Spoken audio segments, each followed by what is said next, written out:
We are surrounded on all sides, above and below, within and without, by love, protection, divinity, and magic.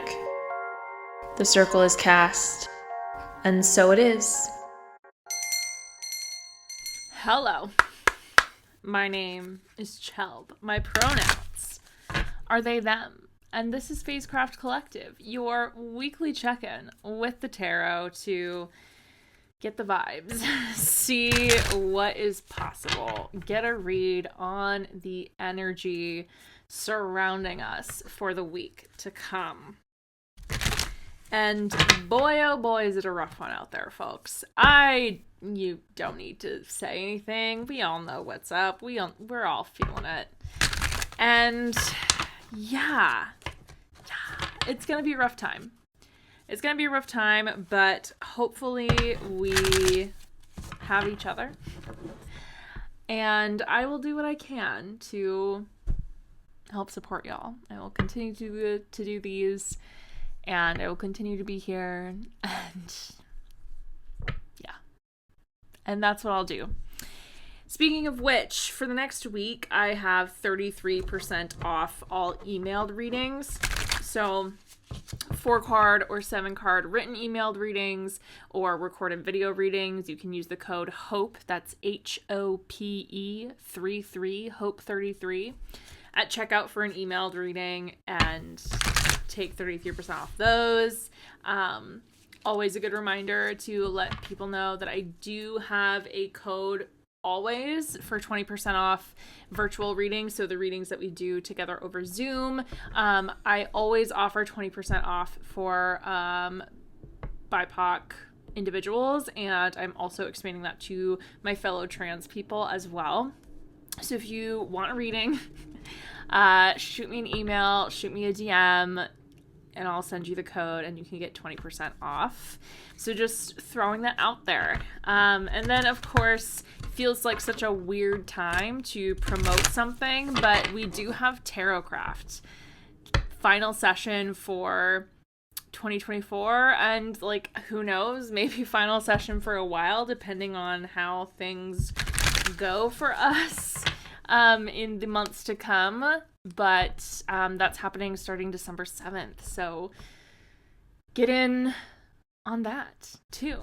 But anyway, I'm gonna try my best not to put a doom and gloom statement after everything I say. Yeah, let's keep the hope alive. So let's get into the reading. Go ahead, and if this is your first time with me, we begin by breathing, centering, and casting a circle together. So I'm going to close my eyes. I invite you to do the same if it feels safe and good to do so. And just take a couple of breaths here. Let yourself settle into the moment. Feel your shoulders rising and falling. Your ribcage expanding and softening. And start to become aware of wherever your body is making contact with the ground. Whether it be your feet on the floor, your seat in a chair, your back on the bed. Just feel your weight settling into that place. Feel gravity holding you and the earth supporting you. And know that you are held. And that at least for now, you are safe. I'm going to name the spirits and guardians of the elements, and as I call to them, I invite you to imagine their essence forming a circle of protection around you. You might see a circle of salt, or a ring of mushrooms, or flowers, or trees, or stones rising up from the ground, and maybe a ring of fire, or a moat of water opening and rising out of the earth. A dome, a force field of air, some combination of these or something else all together that helps you feel safe and supported. I call to the spirits and guardians of the north, of earth, of the deepest roots and the tallest trees, of the stardust that gave shape to this planet and to our bones. Hail and welcome. I call to the spirits and guardians of the east, of air, of wind and breath, of thought and change. Hail and welcome. I call to the spirits and guardians of the south, of fire, of the life-giving sun, the powers of creation and destruction, cleansing and renewal, hail and welcome. And I call to the spirits and guardians of the west, of water, of the oceans and our blood, the rivers and our sweat, the rain and our tears, hail and welcome. We are surrounded on all sides, above and below, within and without, by love, protection, divinity, and magic. The circle is cast, and so it is. You can take a couple more breaths, and whenever you're ready, you can open your eyes. Cool. Well, let's see what's up, shall we? Whoa.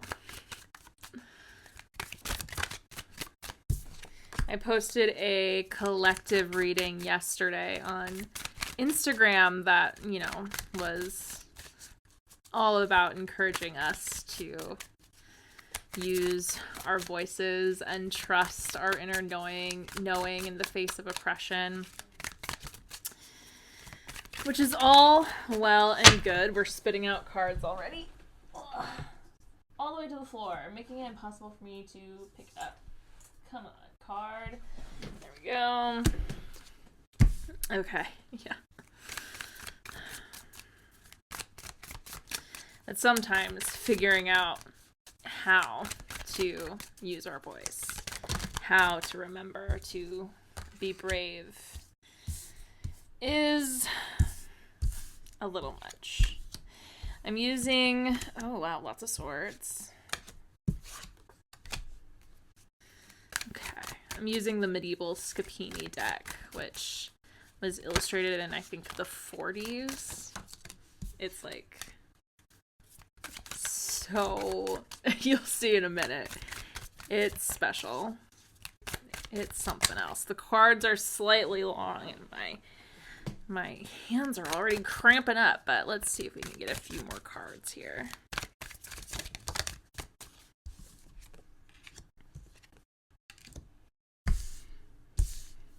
Yeah. We've got quite a few majors and court cards. Things are happening. Any final thoughts here?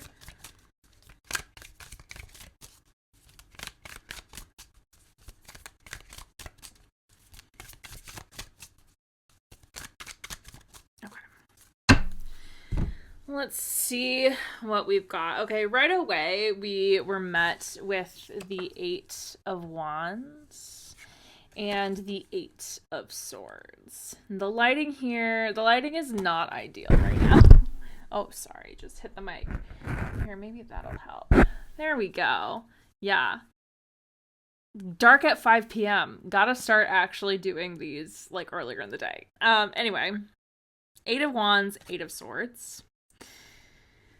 Followed by strength or force and the Ace of Swords. I think the 8 of Wands and the 8 of Swords is so interesting because the 8 of Swords in particular warns us not to, and I talked about this in my paid newsletter yesterday if you read it, warns us not to tie ourselves up before someone else is trying to, right? Reminds us not to let ourselves fall victim to plans that have not yet come to pass. And the 8 of Wands, listening to any insight, anything that comes through that can offer perhaps a little bit of guidance, a little bit of inspiration. Not pushing away our intuition, not pushing away our hope, not pushing away our ideas just because they're met with resistance. And again, strength then in this context. Strength and the Ace of Swords. To remind us that there is power in our vulnerability. There's power in our compassion, and it will take compassion, it will take empathy with each other, even those we don't see directly eye to eye on, to make it through what we are about to face. And the Ace of Swords reminding you to stay true to who you are, stay true to your words. Even as those things might shift and change and evolve, as they do, trusting that your voice, your truth, what you have to say, what you have to offer is needed, perhaps now more than ever. Using your voice, following your impulses and your thoughts to guide you to a place or to people who can work with you to bring the future that we want to see into fruition. So then we have the Knight of Swords. So just more of that, like, truth, following it, following your knowledge, speaking truth. The Knight of Swords, I a lot have the association with speaking up. Now is not the time to stay silent. The next month, the next few months, the next few years are not the times to stay silent, but especially now. Do not become complicit again before anything is even imposed upon you. Do not be quiet about your dissatisfaction. Do not stay silent when people begin to get more brave with their hatred. Let people who seek to cause harm, who seek to suppress others, do not let them get away with saying things in front of you. Use your voice in the moment. And in doing so, know that you are showing true care for those who are not in that space, for those who are being actively harmed, although I know many of you watching this are part of the communities that are and will be actively harmed in the time to come. But the more you speak up, the more you are creating space again for love, for care, for change to flourish. The more you say no, the more you say, hey, that's effed up. I'm trying not to get my explicit tags going. The more you say that's not right, the more you open space for care. Should I say care again? It might feel combative in the moment, but think of it as wielding a machete to clear a path through the jungle. Your voice is the machete, and you are clearing the way for love and support and creating a world that is loving and is supportive of everyone. Well, at least of people who aren't full of hate and evil. Am I right? So, King of Wands, Page of Coins, and Page of Swords. Again, there's all this energy of creation, leadership, curiosity. Especially with the King of Wands. This is someone or you or something truly powerful and able to stand fully in the knowledge that they are a force to be reckoned with, that they have knowledge to share and will do it whether you ask for it or not. The King of Wands also has this very benevolent energy. I always think of them as the ideal king because they enjoy exploring new ideas. They enjoy celebrating and having fun. They enjoy interacting with the people that they lead.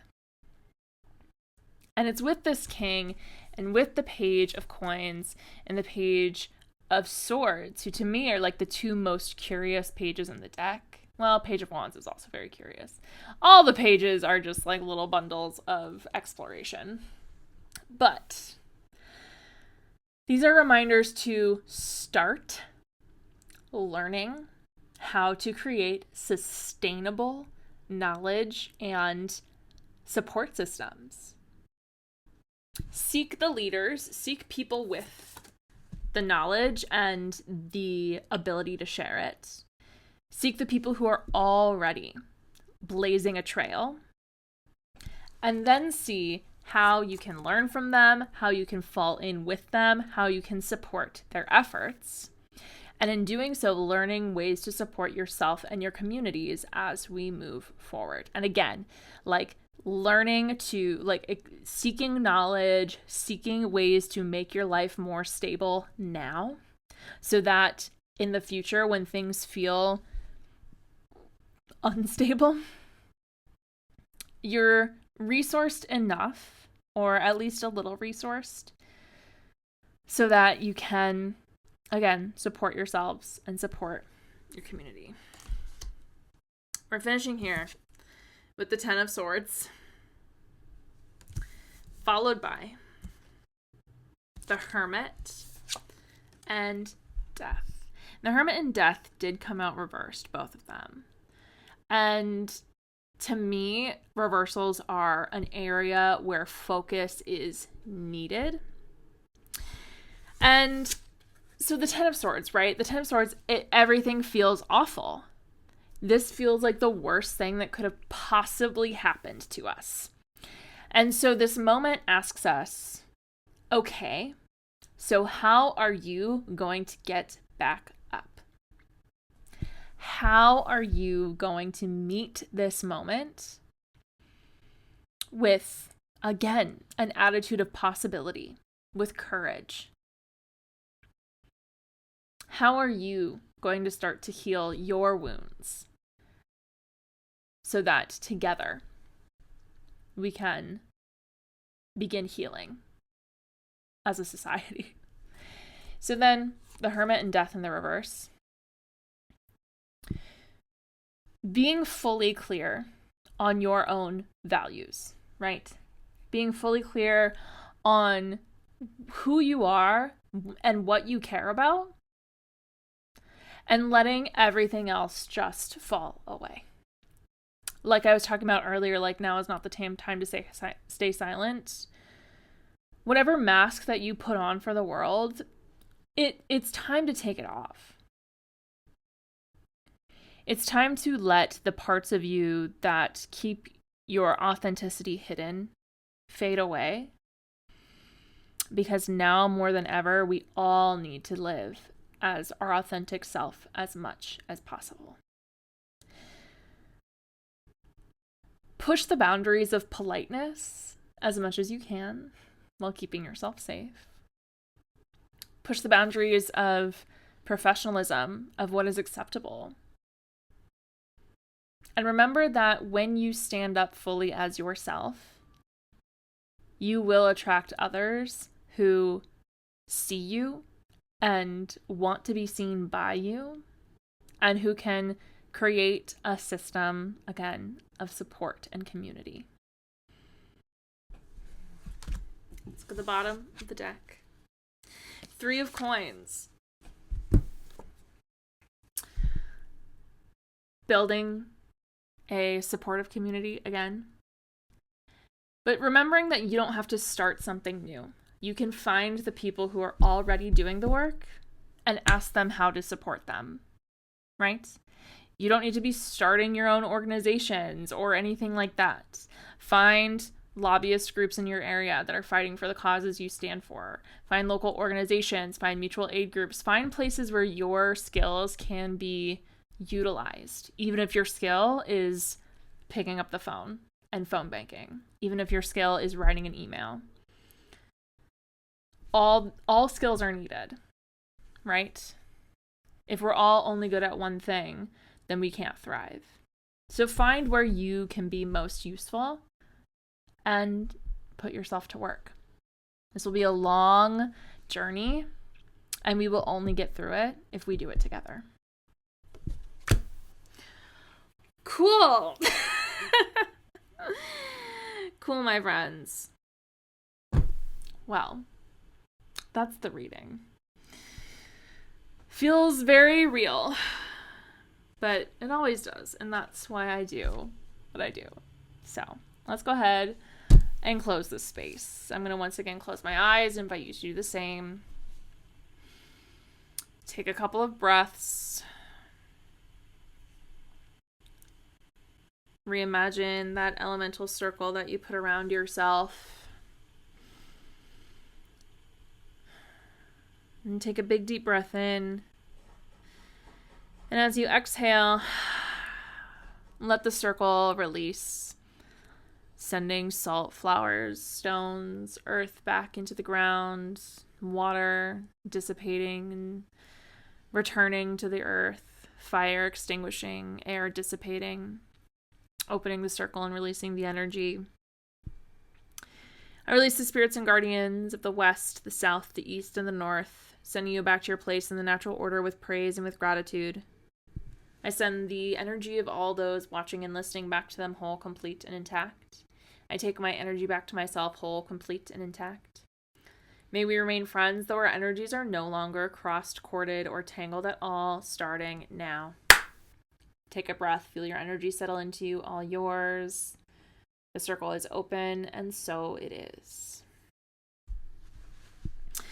Sweet. I hope you are all taking care of yourself, however you can. I hope that you are all being gentle with yourself, however you can. As always, all of the links to everything I talked about at the beginning of the episode are going to be in the description. If you have any questions, if you need anything, shoot me an email, shoot me a DM. In my newsletter on Friday, which for the full moon, for paid subscribers, we're going to talk about baneful magic. I'm working on a hex.